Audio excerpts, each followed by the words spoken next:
Hi all, ഞാൻ debts game എന്നൊരു ഡ്രാമയൊക്കെ പുതിയതായിട്ട് സ്റ്റാർട്ട് ചെയ്തിട്ടുണ്ട്. 2023 one of the best drama തന്നെയാണ് അത്. അതുകൊണ്ട് തന്നെ നിങ്ങൾ ഒരിക്കലും അത് മിസ്സാക്കരുത്. സാധാരണ ഞാനൊരു ഡ്രാമയൊക്കെ തുടങ്ങുന്ന സമയത്ത് മറ്റൊരു ഡ്രാമയെ കുറിച്ച് സംസാരിക്കാറില്ല.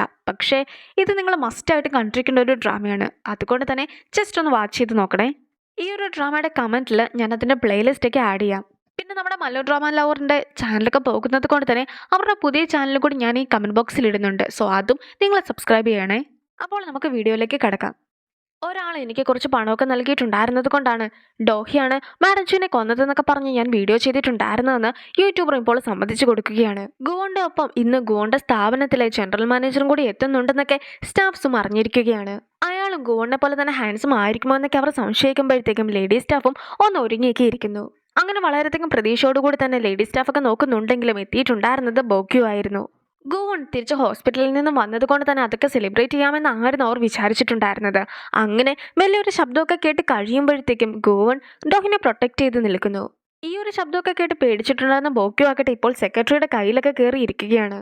ഫേക്ക് ന്യൂസ് എല്ലാം തന്നെ ഇല്ലാതായിരിക്കുകയാണ്. അതുകൊണ്ട് തന്നെ ചെയർവുമൺ ആകുവാനായിട്ട് ഡോഹിക്ക് ആഗ്രഹമുണ്ടെന്നൊക്കെ പറയുകയാണെങ്കിൽ ആരും തന്നെ അതിനെ എതിർക്കുവാനായിട്ട് നിൽക്കുകയില്ല.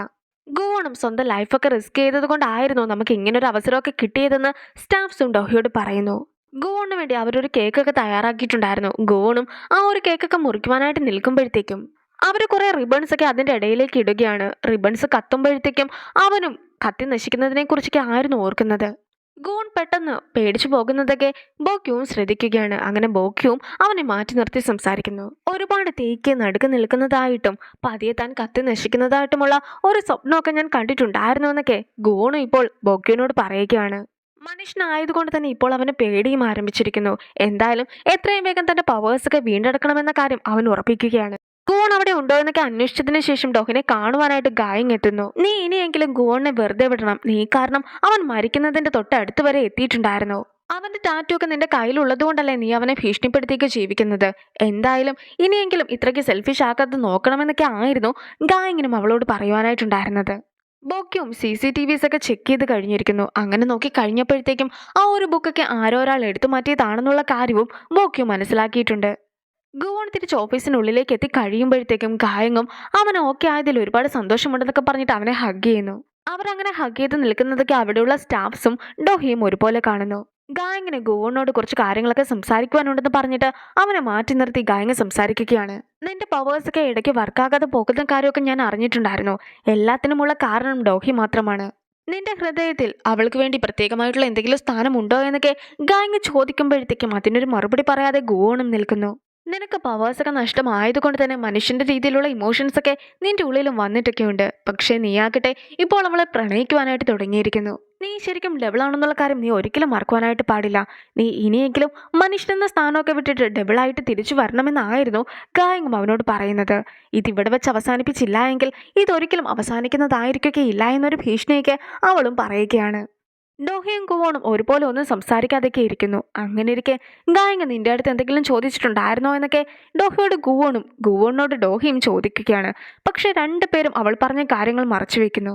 ഗായങ്ങ് നിന്നെ വല്ലാതെ കെയർ ചെയ്യുന്നുണ്ട്. അതുകൊണ്ട് തന്നെ അവളും നിന്റെ കാര്യം ഓർത്തിട്ട് ഒരുപാട് വിഷമിക്കുന്നൊക്കെ ഉണ്ടെന്നുള്ള കാര്യം ഡോഹിയും ഗുവോണിനെ അറിയിക്കുകയാണ്. ഉറക്കത്തിനിടയ്ക്ക് എണീറ്റ് പോകുന്ന ഡോഹിയും മാഡംജുവിനോട് സംസാരിക്കുന്നു.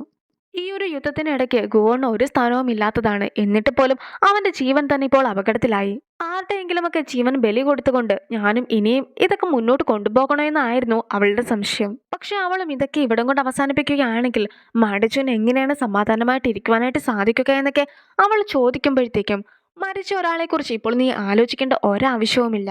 നിനക്ക് ഒരിക്കൽ നിന്റെ ഫാമിലിക്ക് നഷ്ടപ്പെട്ടതാണ്. അതുകൊണ്ട് തന്നെ ഇപ്പോൾ നിലവിലുള്ള നിന്റെ ഫാമിലിനെ നീ ഒരിക്കലും നഷ്ടപ്പെടുത്തുവാനായിട്ട് പാടില്ല. നിനക്ക് ഏതാണോ ബെസ്റ്റ് എന്ന് തോന്നുന്നത് നീ അത് ചെയ്തോ എന്നായിരുന്നു മാഡംജുവിന്റെ ഉപദേശം. ഡോഹിക്ക് ഏത് കാര്യമാണോ ബെസ്റ്റ് എന്ന് തോന്നുന്നത് അത് തന്നെ ആയിരിക്കും മാഡംജുവിനും ബെസ്റ്റായിട്ട് തോന്നുക എന്നൊക്കെ മാഡംജുവും പറയുന്നുണ്ട്. അന്ന് രാത്രി തന്നെ ഡോഹി സെഹോണിനെ കോളൊക്കെ ചെയ്യുന്നു. ഇനി പിറ്റേ ദിവസം ആകുമ്പോഴത്തേക്കും ഗുവോണും നെഞ്ചുവേദനയൊക്കെ കൂടുതലായതുകൊണ്ട് തന്നെ അവൻ ഒരുപാട് പെയിൻ കില്ലേഴ്സ് ഒക്കെ കഴിക്കുന്നുണ്ട്. പക്ഷെ ഡോഹിനെ കണ്ട് കഴിയുമ്പോഴത്തേക്കും താൻ പെയിൻ കില്ലേഴ്സ് ഒന്നും കഴിക്കാറില്ല എന്ന് പറഞ്ഞ് ആ ഒരു മരുന്നെല്ലാം തന്നെ അവനും ഒളിപ്പിച്ചു വെക്കുന്നു. പിറ്റേ ദിവസം അവർ ഓഫീസിലേക്ക് എത്തി കഴിയുമ്പോഴത്തേക്കും ഡോക്കിങ്ങും അവരോട് സംസാരിക്കുകയാണ്.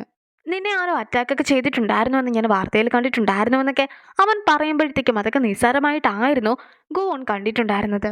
ഡോഹിയുടെ കൂടെ ആരൊക്കെ നിന്നിട്ടുണ്ട് അവരെല്ലാവരും തന്നെ ഒടുവിൽ മരിച്ചു പോയിട്ടുണ്ട്. അതുകൊണ്ട് തന്നെ നിനക്ക് ജീവൻ വേണമെങ്കിൽ നീ എത്രയും വേഗം ഇവിടെ നിന്നും പൊയ്ക്കോ എന്നൊക്കെ ആയിരുന്നു ഡോക്കിങ് ഭീഷണിപ്പെടുത്തുന്നത്.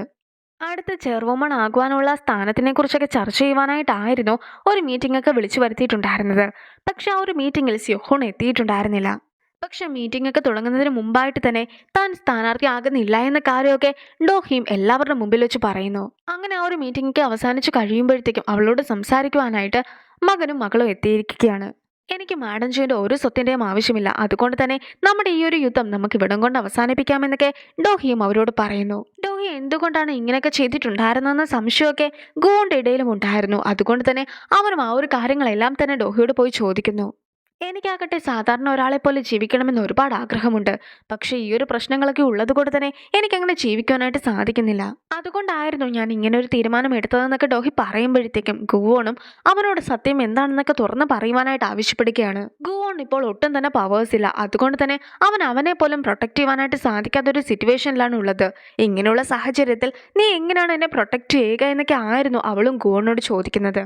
എന്തായാലും ആ ഒരു ചോദ്യത്തിന് ഗുവോന്റെ കയ്യിൽ മറുപടികൾ ഉണ്ടായിരുന്നില്ല. അവനും ആകെ തളർന്ന് അവിടെ ഇരിക്കുന്നു. അവൻ അങ്ങനെ വിഷമിച്ചിരിക്കുന്നതെല്ലാം തന്നെ മാഡം മകനും മകന്റെ മകനും കാണുകയാണ്. കില്ലറും ആകെ പേടിച്ചൊക്കെ ഇരിക്കുന്നു. അങ്ങനെ ഇരിക്കെ ആയിരുന്നു അവന്റെ ഫോണിലേക്ക് ഒരു മെസ്സേജ് ഒക്കെ വരുന്നത്. ഗുവോന്റെ പവേഴ്സിന് എന്തോ ഒരു പ്രശ്നമുണ്ട്, അതുകൊണ്ട് തന്നെ അവൻ നിന്നെ അറ്റാക്ക് ചെയ്യുകയില്ല എന്നായിരുന്നു ആ ഒരു മെസ്സേജ്. അത് കണ്ട് കഴിയുമ്പോഴത്തേക്കുമാണ് കില്ലറും ഒന്ന് സമാധാനിക്കുന്നത്. ഡോഹി ഒരിക്കലും അങ്ങനെ എല്ലാ കാര്യങ്ങളും വേണ്ടെന്ന് വെക്കുകയില്ലല്ലോ. ഇപ്പോൾ അവളിങ്ങനെ വേണ്ടെന്ന് വെച്ചിട്ടുണ്ടെങ്കിൽ ഒരു പക്ഷെ അടുത്ത തവണ നമ്മുടെ പിറകിൽ നിന്നും അവൾ കുത്തുന്നതായിരിക്കുമെന്ന രീതിയിലൊക്കെയാണ് മകൾ സംസാരിക്കുന്നത്. പക്ഷെ അവളുടെ ബോഡി ഗാർഡിന് പോലും ഇപ്പോൾ അപകടം സംഭവിച്ചത് കൊണ്ടായിരിക്കും ഒരു പക്ഷെ അവൾ ഒഴിഞ്ഞു മാറിയിട്ടുണ്ടാക്കുക എന്നൊക്കെ ഡോഗിങ്ങും സംശയിക്കുന്നു. ഡോഗിനെ തോക്കിന് മുമ്പിൽ വെച്ചിട്ടുണ്ടെങ്കിൽ പോലും അവൾ ഒരിക്കലും അഭിപ്രായം മാറ്റാത്ത കൂട്ടത്തിലാണ്. അങ്ങനെയിരിക്കെ അവൾ ഒരിക്കലും ഇങ്ങനൊരു കാര്യത്തിന് സപ്പോർട്ട് ചെയ്തു എന്ന് എനിക്ക് വിശ്വസിക്കുവാനേ സാധിക്കുന്നില്ല എന്നൊക്കെ പറഞ്ഞ് മക്കളും ഇരിക്കുന്നു. ഡോഗിങ്ങും ഒരിടം വരെ പോകുവാനുണ്ടെന്നൊക്കെ പറഞ്ഞ് അവിടെ നിന്ന് എണീറ്റ് പോകാനായിട്ട് നോക്കുന്നുണ്ടെങ്കിലും അച്ഛൻ അവനെ പിടിച്ചിരുത്തുകയാണ്. ഡോഹിക്ക് വേണ്ടി ഇതുവരെ ചെയ്തിട്ടുള്ള കാര്യങ്ങളെക്കുറിച്ചൊക്കെ ഓർക്കുന്ന ഗോവോണും ഇപ്പോൾ റൂമൊക്കെ ലോക്ക് ചെയ്ത് അകത്തിരിക്കുകയാണ്. ഗായങ്ങ് പറഞ്ഞ കാര്യങ്ങളെക്കുറിച്ചും ഡോഗിങ് പറഞ്ഞ കാര്യങ്ങളെക്കുറിച്ചുമൊക്കെ ആയിരുന്നു ഇപ്പോഴും ഡോഹി ഓർത്തുകൊണ്ടൊക്കെ ഇരിക്കുന്നത്. ഡോഹി മത്സരിക്കുവാനായിട്ട് പോകുന്നില്ല എന്ന കാര്യമൊക്കെ സ്യോഹൂണെ നേരത്തെ തന്നെ അവൾ കണ്ട് അറിയിച്ചിട്ടൊക്കെ ഉണ്ടായിരുന്നു. മാഡം ജോ കൊല്ലപ്പെട്ട സമയത്ത് എനിക്ക് ശരിക്കും ദേഷ്യമായിരുന്നു തോന്നിയിട്ടുണ്ടായിരുന്നത്. അതുകൊണ്ടാണ് ഞാൻ പെട്ടെന്ന് ഓരോരോ തീരുമാനമൊക്കെ എടുത്തത്. പക്ഷേ ഞാനിങ്ങനെ തീരുമാനമൊക്കെ എടുക്കുന്നത് കൊണ്ട് തന്നെ എൻ്റെ കൂടെയുള്ള പലർക്കും അത് പ്രശ്നങ്ങൾ ഉണ്ടാക്കുകയുള്ളൂ. അതുകൊണ്ടാണ് ഇപ്പോൾ ഈ ഒരു സ്ഥാനമൊക്കെ താൻ വേണ്ട എന്ന് വെക്കുന്നതെന്ന് ഡോഹിയും സ്യോഹൂണിൻ്റെ അടുത്ത് പറഞ്ഞിട്ടുണ്ടായിരുന്നു. ആർക്കു വേണ്ടിയാണ് നീ ഇതൊക്കെ ചെയ്യുന്നതെന്ന് സ്യോഹൂൺ ചോദിക്കുമ്പോഴത്തേക്കും ഗുവോൺ ഇനിയും താൻ കാരണം വേദനിക്കരുതെന്ന് ആഗ്രഹിക്കുന്നുണ്ട് എന്നതായിരുന്നു ഡോഹിയുടെ മറുപടി. ഡോഹി ശരിക്കും നിന്റെ അടുത്ത് എന്തായിരുന്നു പറഞ്ഞിട്ടുണ്ടായിരുന്നതെന്നൊക്കെ ഗുവോണും ഇപ്പോൾ സ്യോഹൂണിനോട് ചോദിക്കുകയാണ്. പണ്ട് മുതലേ ഡോഹിയുടെ പേരൻസ് ഒക്കെ മരിച്ചതിനുള്ള കാരണം അവളാണെന്നായിരുന്നു അവൾ വിശ്വസിച്ചിട്ടുണ്ടായിരുന്നത്. ഇപ്പോൾ ആകട്ടെ മാഡം ജോ മരിക്കുവാനുള്ള കാരണവും നിന്നെ ഒരാൾ അറ്റാക്ക് ചെയ്യുവാനുള്ള കാരണവും ഡോഹിയാണെന്ന് പറഞ്ഞാണ് അവൾ ഇരിക്കുന്നതും. നിന്നെ വീണ്ടും വേദനിപ്പിക്കാതെ ഇരിക്കുവാനായിട്ടായിരുന്നു അവളെല്ലാം ഉപേക്ഷിച്ചിട്ടുണ്ടായിരുന്നതെന്നൊക്കെ സ്യോഹൂണും അവനോട് പറയുന്നു. അവനും ഡോഹിനെ അന്വേഷിച്ച് വീട്ടിലേക്ക് എത്തുന്നുണ്ടെങ്കിലും അവൾ അവിടെ ഉണ്ടായിരുന്നില്ല. അവൾ മാഡം ജോന്റെ ഗാർഡനിലേക്കായിരുന്നു പോയിട്ടുണ്ടായിരുന്നത്. അതിലെ പൂക്കളൊക്കെ കൊഴിഞ്ഞ് പുതിയ പഴങ്ങളൊക്കെ വരുമ്പോഴത്തേക്കും ഇതൊക്കെ കാണുവാനായിട്ട് മാഡം ജോ ഇവിടെ ഇല്ലല്ലോ എന്ന വിഷമവും അവൾക്കുണ്ട്. നീ എനിക്ക് വേണ്ടിയാണ് എല്ലാം വേണ്ട എന്ന് വെച്ചതെങ്കിൽ നീ എൻ്റെ ഒപ്പം വാ, നമുക്ക് ഫൈറ്റ് ചെയ്ത് അവരെ എല്ലാവരെയും തോൽപ്പിക്കാമെന്നൊക്കെ പറഞ്ഞ് ഗുവോണും അവിടെ എത്തിയിരിക്കുകയാണ്. എനിക്ക് ബെസ്റ്റ് എന്ന് തോന്നുന്ന ആളാണ് നീ, അതുകൊണ്ട് തന്നെ നിനക്ക് ബെസ്റ്റ് എന്ന് തോന്നുന്ന കാര്യം വേണം നീ ചെയ്യുവാനെന്ന് ഗുവോണും അവളോട് പറയുന്നു. ഞാൻ സ്നേഹിച്ചിട്ടുണ്ടായിരുന്ന എൻ്റെ പേരൻസും മാഡം ജോവും എല്ലാം തന്നെ മരിച്ചു. നീയും ഞാൻ കാരണം മരിക്കുവാനായിട്ട് പോകുകയാണ്. ഇതിനെല്ലാം കാരണം ഞാൻ മാത്രമാണെന്ന് പറഞ്ഞ് ഡോഹി നിൽക്കുമ്പോഴത്തേക്കും എനിക്കതൊന്നും ഒരു പ്രശ്നമേ അല്ല എന്നൊക്കെ പറഞ്ഞിട്ട് അവനും ഡോഹിനെ കിസ് ചെയ്യുകയാണ്. അങ്ങനെ അവർ കിസ് ചെയ്ത് നിൽക്കുന്ന സീനോട് കൂടിയാണ് ഈ ഒരു എപ്പിസോഡ് അവസാനിക്കുന്നത്. അടുത്തൊരു വീഡിയോ ആയിട്ട് ഇത്രയും വേഗം കാണാം. ബൈ.